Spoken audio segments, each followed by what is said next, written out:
राजस्थान के शिक्षा मंत्री मदन दिलावर अपने एक दिवसीय दौरे के तहत नागौर पहुंचे, जहां उन्होंने जिला की विभिन्न विधानसभा में आमजन और अधिकारियों से बातचीत की।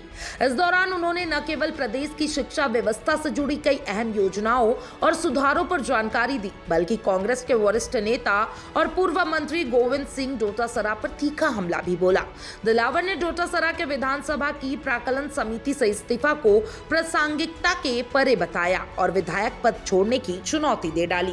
शिक्षा मंत्री मदन दिलावर ने एक बातचीत के दौरान कहा कि गोविंद सिंह डोटासरा केवल दिखावा कर रहे हैं। अगर उन्हें विधानसभा अध्यक्ष के निर्णय से आपत्ति है तो उन्हें केवल समिति से इस्तीफा नहीं देना चाहिए, बल्कि विधायक पद से भी इस्तीफा देना चाहिए। वे न तो विधानसभा में रुचि रखते हैं और न ही सक्रिय भागीदारी निभा रहे हैं, इसलिए बेहतर होगा कि विधानसभा की सदस्यता से भी त्याग पत्र दे। बता दें कि हाल ही में डोटासरा ने विधानसभा की प्राक्कलन समिति ख के अध्यक्ष पद से इस्तीफा दिया था और विधानसभा स्पीकर वासुदेव देवनानी पर पक्षपात और मनमानी के आरोप लगाए थे। उन्होंने कहा कि स्पीकर सरकार के दबाव में संविधान विरोधी फैसले ले रहे हैं। सोशल मीडिया पर डोटासरा ने अपने इस्तीफे की घोषणा करते हुए स्पीकर की निष्पक्षता पर सवाल भी उठाए थे।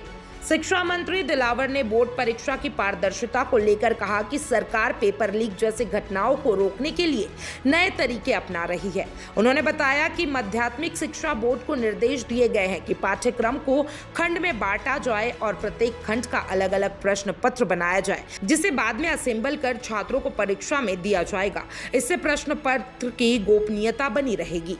शिक्षा विभाग में लंबित पदोन्नतियों को लेकर दिलावर ने बताया कि पूर्ववर्ती सरकार ने 5 सालों तक कोई डीपीसी नहीं की, जिससे हजारों शिक्षक और कर्मचारी प्रभावित हुए। वर्तमान सरकार ने सत्ता संभालते ही इस दिशा में कदम उठाए। उन्होंने कहा, हमने 3rd ग्रेड को छोड़कर लगभग वर्गों की डीपीसी पूरी कर ली है। अब तक 28,000 पदों पर डीपीसी की जा चुकी है और लगभग 21,000 कर्मचारियों की डीपीसी प्रक्रिया अंतिम चरण में है।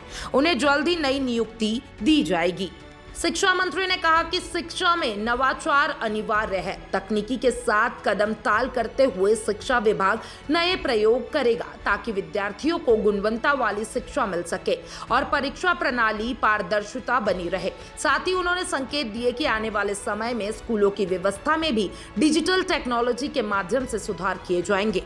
नागौर दौरे के दौरान शिक्षा मंत्री मदन दिलावर ने एक और जहां शिक्षा सुधारों की दिशा में सरकारी योजनाओं का खाका खींचा, वहीं दूसरी ओर विपक्ष पर राजनीतिक हमला भी बोला। गोविंद सिंह डोटासरा के इस्तीफे को राजनीतिक नौटंकी बताते हुए दिलावर ने स्पष्ट किया, सरकार शिक्षा क्षेत्र में पारदर्शिता और नवाचार के लिए प्रतिबद्ध है।